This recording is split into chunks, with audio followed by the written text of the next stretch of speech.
നിങ്ങളുടെ പാർട്ട്ണർ ഒരു നാർസിസിസ്റ്റ് ആണെന്ന് നിങ്ങൾ സംശയിക്കുന്നുണ്ടോ? ഇപ്പൊ സോഷ്യൽ മീഡിയയിൽ വളരെ വൈറലായിട്ട് പോയിക്കൊണ്ടിരിക്കുന്ന ഒരു കണ്ടന്റ് ആണ് നാർസിസിസ്റ്റിക് പേഴ്സണാലിറ്റി ഡിസോർഡർ എന്ന് പറയും.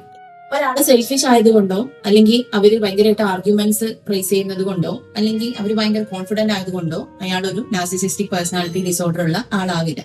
ഇതൊരു മെന്റൽ ഹെൽത്ത് ഡിസോർഡർ ആണ്. അതുകൊണ്ട് തന്നെ നമ്മൾ സോഷ്യൽ മീഡിയയിൽ കാണുന്ന നാർസിസിസ്റ്റിക് പേഴ്സണാലിറ്റി ഡിസോർഡറിന്റെ ക്രൈറ്റീരിയാസ് വെച്ച് ഒരിക്കലും ഒരാളെ നീ ഒരു നാർസിസിസ്റ്റ് ആണ് അല്ലെങ്കിൽ അയാൾ ഒരു നാർസിസിസ്റ്റ് ആണെന്നുള്ള രീതിയിൽ നമ്മൾ ഒരിക്കലും വാലിഡേറ്റ് ചെയ്യരുത്. പക്ഷേ നിങ്ങളുടെ റിലേഷൻഷിപ്പിൽ ഈ പറയുന്ന റിപ്പീറ്റഡ് ആയിട്ടുള്ള അൺഹെൽത്തി പാറ്റേൺസ് കാണുന്നുണ്ടെങ്കിൽ അവിടെ നമുക്ക് ഈ രീതിയിലുള്ള ഒരു ഡയഗ്നോസിസിന് സാധ്യതയുണ്ട്.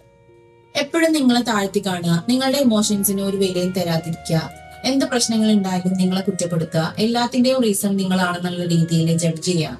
അതേപോലെ നിങ്ങൾക്ക് നിങ്ങളുടെ ബിഹേവിയറിനെയും നിങ്ങളുടെ പേഴ്സണാലിറ്റിയും നിങ്ങളുടെ ഇമോഷനെയും തന്നെ ഡൗട്ട് വരുന്ന രീതിയിൽ സിറ്റുവേഷൻസിനെ മാറ്റി ചിത്രീകരിക്കുക. ഇങ്ങനെയൊക്കെ തുടർച്ചയായിട്ട് നിങ്ങളുടെ പാർട്ട്ണർ ചെയ്യുന്നുണ്ടെങ്കിൽ മേ ബി അവരിൽ നാർസിസിസ്റ്റിക് പേഴ്സണാലിറ്റി ഡിസോർഡറിന്റെ ട്രേറ്റ്സ് ഉണ്ടായിരിക്കും.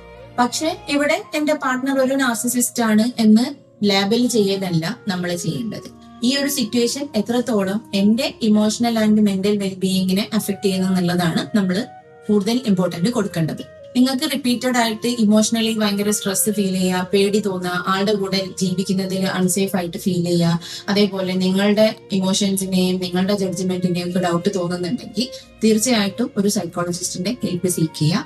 നിങ്ങളുടെ ഇമോഷൻസിനെ വാലിഡേറ്റ് ചെയ്യാനും നിങ്ങളുടെ മെന്റൽ വെൽബീയിങ്ങിനെ എൻഹാൻസ് ചെയ്യാനുമുള്ള കാര്യങ്ങൾ ഫർദർ ആയിട്ട് പ്രൊസീഡ് ചെയ്യാം. എപ്പോഴും നമ്മൾ ഒരാളെ ഡയഗ്നോസ് ചെയ്യാന്നുള്ളതിനേക്കാളും ഇമ്പോർട്ടൻസ് കൊടുക്കുന്നത് ഈ പ്രോബ്ലം കൊണ്ട് എഫക്റ്റഡ് ആയിട്ടുള്ള ആളുടെ മെന്റൽ വെൽബീയിങ്ങിനെ എൻഹാൻസ് ചെയ്യാന്നുള്ളതാണ്.